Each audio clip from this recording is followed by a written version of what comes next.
Jatango moya tuse ye wabera wenjawulo Jatango moya tuse ye wabera wenjawulo moya tuse. Yes, hallelujah, hallelujah. Amurugana mukama yebazibe nsenza balaba kumbejja wa Yesu. Lift up your faith altar. Amanyane dobozi yenzo mumbejja wa Yesu NKSM. Mwasize mutya ila mwasibye mutya buli munakadeke jali siromanyi siro abayenza nerisa ngulumiza mukama nti atukomye fennanga tuli balamu. Yes, ompya yakatwegatako wano kumbejja wa Yesu tubaawo nakumanya mukama tutegeera amazima ga mukama. Nga kaseera kano ketulimu ka Bible reading. Yes, tusaba November la kubaka bosanze liking commenting oluvanyuma subscribing mukama ajja kukola obulungi ne wansi yetubayo ne videos ennungi akaseera kabadde kakyankwatamuko si kaseera naye waliwo embeera ebadde kyantawanyamuko naye nga tugenda kuddamu tutambuze programu yaffe ya weeki nga bwe yali naye nga tujja tugenda maaso ne Bible reading yaffe mbagala nnyo. Yes, kale katikowola omwoyo wa mukama naye ng'okyobamanya mukama yasinga okutwagala. Tuli mu kipatabo kyaffe ekipya ekya Yoswa oba Yoswa. So atwegattako yenna ebitabo byaffe eby'emabega twabimala osobola okugenda n'olaba obubaka obwo emabega osobola okufollowinga obulungi. So katikowola omwoyo wa mukama. Omwoyo wa mukama taata tukwaniriza omukulungi wange tukwaniriza omusumba omulungi jjawo okutegeera kwaffe jjawo amagezi gaffe ojo wamba ekifo kino mu linnya lya Yesu Kristo omwana wa Katonda omulamu. Tugaana egyo emyoyo emibi mukama taata egitatuganya na kubeera mu kubeerawo okwo egitatuganya na kutegeera bigambo byo taata ekibi kyonna ekibadde kitufugiramu olwaleero tunaaze n'omusaayi gwo mu linnya lya Yesu Kristo omwana wa Katonda omulamu. Twala obufuzi twala amatendo ogulumizibwe mu buli kyaffe mu linnya lya Yesu Kristo mukama waffe. Mwoyo wa mukama fuga nga tusoma olw'okulembere mu linnya lya Yesu Kristo mwana wa Katonda. Leka tutegeere ebyo bye tulina okutambuliramu bye tutalina tutambuliramu mukama taata totuganya obitambuliramu ku lw'ekisa kyo n'amaanyi go mu linnya lya Yesu Kristo omwana wa Katonda omulamu. Amiina era amiina. Mwoyo wa mukama kulembera. Essula 12. Bano be bakabaka ab'ensi abaana ba Isirayiri be baakuba ne bali ensi yaabwe emitala wa Yoludaani ku luuyi olw'ebuvanjuba okuva ku kiwonvu ekya Alunooni okutuuka ku lusozi Kerumooni ne Alaba yonna ku luuyi olw'ebuvanjuba. Sikoni kabaka w'Abamoli eyabeera mu Kesuboni era eyafuga okuva ku Aloweeri ekiri ku mabbali g'ekiwonvu ekya Alunooni n'ekibuga ekiri wakati mu kiwonvu n'ekitundu kya Gireyaadi okutuuka ku mugga Yaboki y'ensalo y'abaana ba Amoni ne Alaba okutuuka ku nnyanja Kinerosi ku luuyi olw'ebuvanjuba ne ku nnyanja ya Alaba y'ennyanja ey'omunnyo ku luuyi olw'ebuvanjuba mu kkubo ery'e Besuyesimosi ne ku luuyi olw'obukiika obwa ddyo wansi wa Pisuga n'ensalo ya Ogi kabaka w'e Basani ow'omu Balefa abaasigalawo eyabeera mu Asutaloosi ne mu Ederei era eyafugira ku lusozi Kerumooni ne mu Saleka ne mu Basani yonna okutuuka ku nsalo ey'Abagesuli n'Abamakaasi n'ekitundu kya Gireyaadi ensalo ya Sikoni kabaka w'e Kesuboni. Musa omuweereza wa Mukama n'abaana ba Isirayiri baabakuba ne Musa omuweereza wa Mukama n'agiwa okugirya eri Abalewubeeni n'Abagaasi n'ekitundu eky'ekika kya Manaase. Era ne bano be bakabaka ab'ensi Yoswa n'abaana ba Isirayiri be baakuba emitala wa Yoludaani ku luuyi olw'ebugwanjuba okuva ku Baalugaadi kiwonvu kya Lebanooni okutuuka ku lusozi Kalaki olulinnya e Seyiri. Yoswa n'agiwa ebika bya Isirayiri okugirya nga bwe baayawulibwa mu nsi ey'ensozi ne mu nsi ey'ensenyi ne mu Alaba ne ku nsozi awakkirwa ne mu ddungu ne mu nsi ey'obukiika obwa ddyo.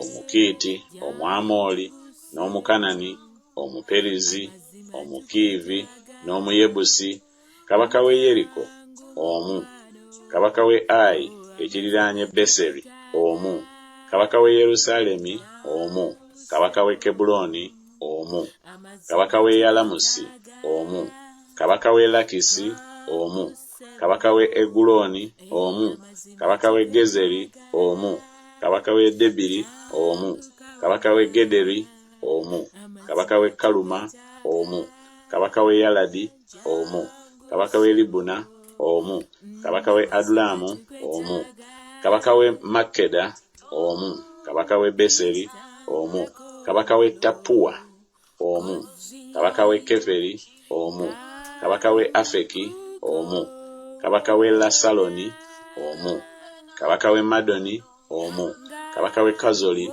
omu, kabaka w'e Simuloni Meroni omu, kabaka w'e Akusafu omu, kabaka w'e Tanaki omu, kabaka w'e Megiddo omu, kabaka w'e Kedesi omu, kabaka w'e Yokuneamu ku Kalumeri omu, kabaka w'e Doli ku lusozi Doli omu, kabaka w'e Goyiyimu mu Girugali omu, kabaka w'e Tiruza omu, bakabaka bonna 31.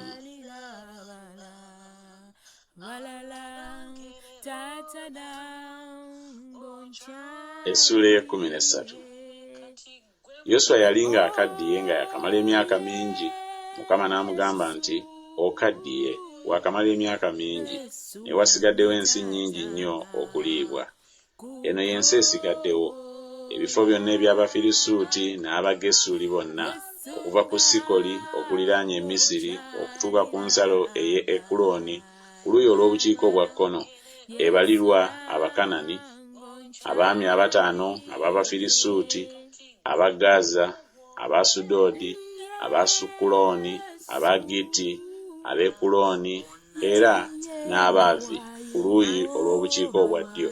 Ensi yonna ey'Abakanani ne Meyala ekyali eky'Abasidoni okutuuka ku Afiki ku nsalo ey'Abamoli n'ensi ey'Abagebali ne Lebanooni yonna ku luuyi olw'ebuvanjuba okuva ku Balugadi wansi w'olusozi Kerumooni okutuuka ku Kamasi awayingirirwa.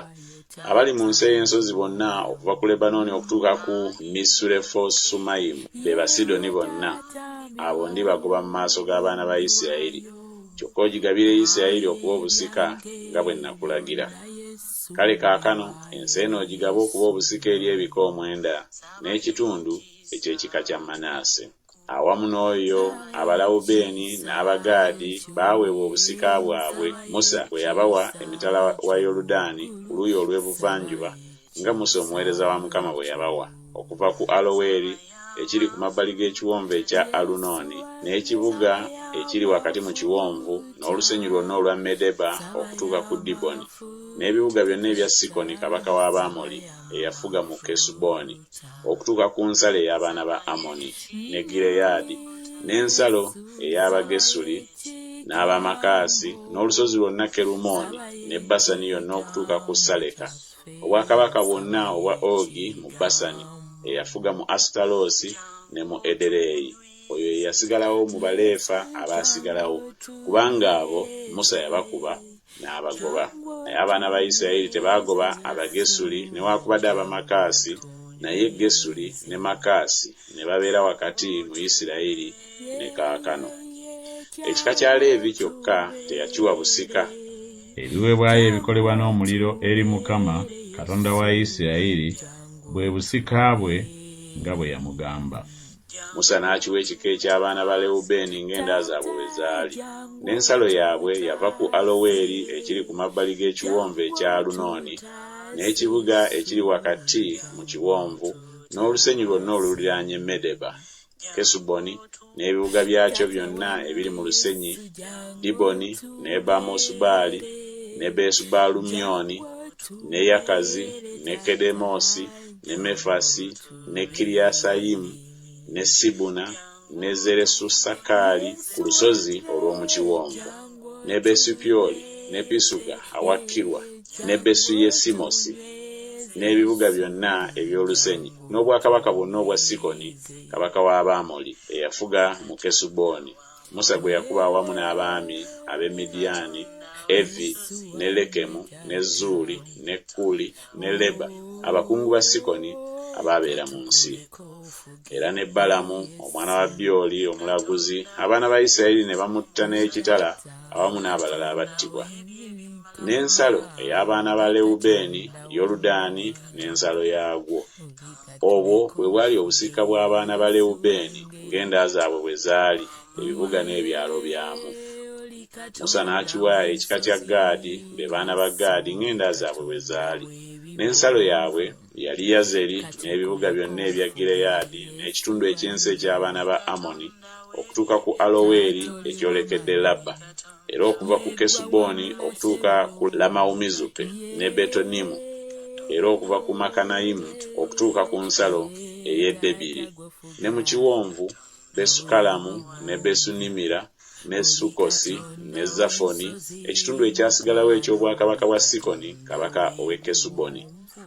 Yoludaani n'ensalo yaagwo okutuuka ku lubalama lw'ennyanja ey'e Kineresi emitala wa Yoludaani ku luuyi olw'ebuvanjuba. Obwo bwe busika bw'abaana ba Gaadi ng'enda zaabwe bwe zaali, ebibuga n'ebyalo byamu. Musa n'agabira ekitundu ky'ekika kya Manaase, n'omugabo gwali gwa kitundu eky'ekika ky'abaana ba Manaase ng'enda zaabwe bwe zaali. N'ensalo yaabwe yava ku Makanayimu e Basani yonna, obwakabaka bwonna obwa Ogi kabaka w'e Basani, n'ebibuga byonna ebya Yayiri ebiri mu Basani, ebibuga 60, n'ekitundu ekimu eky'e Gireyaadi ne Asutaloosi ne Edereyi, ebibuga eby'obwakabaka bwa Ogi mu Basani, byali by'abaana ba Makiri omwana wa Manaase, ky'ekitundu eky'abaana ba Makiri ng'enda zaabwe bwe zaali. Obwo bwe busika Musa bwe yagaba mu nsenyi eza Mowaabu emitala wa Yoludaani ku Yeriko ku luuyi olw'ebuvanjuba. Naye ekika kya Leevi Musa teyakiwa busika. Mukama Katonda wa Isirayiri bwe busika bwabwe nga bwe yabagamba.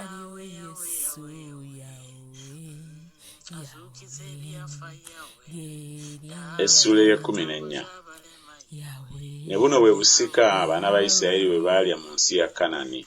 Eriyazaali kabona ne Yoswa omwana wa Nuuni n'emitwe gy'ennyumba ez'abakitaabwe ez'ebika eby'abaana ba Isirayiri bwe baabagabira mu kalulu ak'obusika bwabwe nga Mukama bwe yalagira mu mukono gwa Musa eri ebika 9 n'ekitundu eky'ekika.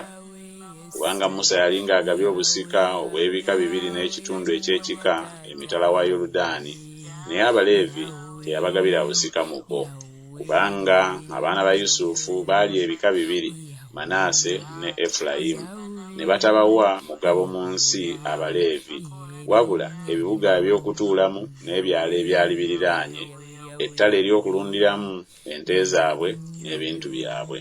Nga Mukama bwe yalagira Musa, abaana ba Isirayiri bwe baakola bwe batyo ne bagabana ensi. Abaana ba Yuda ne balyoka bajja eri Yoswa mu Girugaali ne Kalebu omwana wa Yefune Omukenizi, n'amugamba nti, "Omanyi ekigambo Mukama kye yagamba Musa ku nze ne ku ggwe mu Kadesubaniya. Nali naakamala emyaka 40. Musa omuweereza wa Mukama bwe yantuma okuva mu Kadesubaniya okuketta ensi, ne muleetera ebigambo nga bwe kyali mu mutima gwange. Naye baganda bange abalinnya nange ne basaanuusa omutima gw'abantu, naye nze nagobererera ddala Mukama Katonda wange." Musa n'alayira ku lunaku luli ng'ayogera nti, "Mazima ensi gy'olinnyeemu ekigere kyo eriba busika eri ggwe n'eri abaana bo emirembe gyonna, kubanga ogobereredde ddala Mukama Katonda wange. Ne kaakano laba, Mukama ampangaazizza nga bwe yayogera emyaka gino 45 okuva ku biro 2 Mukama lwe yakigamba Musa ekigambo ekyo, Isirayiri bwe yatambuliranga mu ddungu. Ne kaakano laba, leero naakamala emyaka 85. Okutuusa kaakano nina amaanyi leero nga bwe nalina ku lunaku luli Musa lwe yantuma. Ng'amaanyi gange bwe gaali mu biro 2, amaanyi gange bwe gali kaakano bwe gatyo, okulwana n'okufuluma n'okuyingira. Kale kaakano mpa olusozi luno Mukama lwe yayogerako ku lunaku luli, kubanga wawulira ku lunaku luli nga Abaanaki mwe bali n'ebibuga ebinene ebiriko ebigo. Wozzi Mukama alibeera nange, nange ndibagoba nga Mukama bwe yayogera." Yoswa n'amusabira omukisa, n'amuwa Kalebu omwana wa Yefune Kebbulooni okuba obusika.